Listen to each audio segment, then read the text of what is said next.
Welcome. In this video I will show you how to screen record on Windows.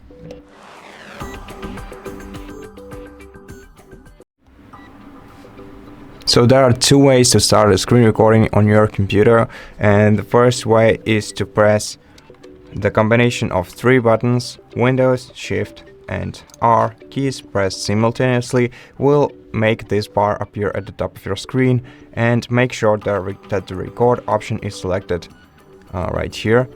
The alternative way to do that, and also by the way the quicker way to do that, is simply by pressing the print screen button and then selecting the record option right here. Once you select the record option right here, what you're gonna have to do is select an area of your screen in which you want to start the recording. You can change the area by moving the sides and the corners of your selection. And once you're happy with the result, you can click start to begin the recording. You can also click this icon to unmute your microphone during the recording, and this one to mute your system audio.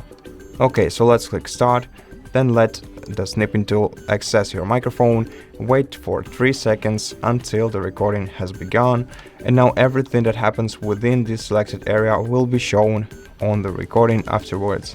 To pause the recording, click right here. To stop it, click right here, and to delete it without saving, click right here.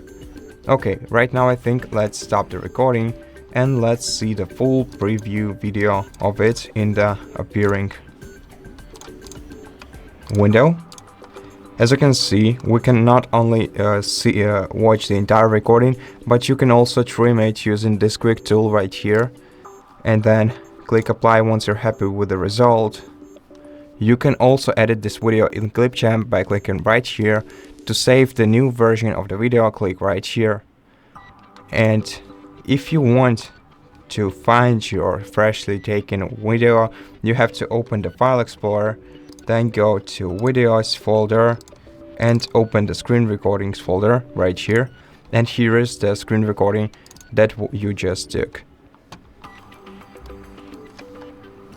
And that's basically it. So thank you so much for watching this video. I hope that it was helpful, and if it was, please consider subscribing to our channel, leave us a like and a comment below, and I'll see you in the next one.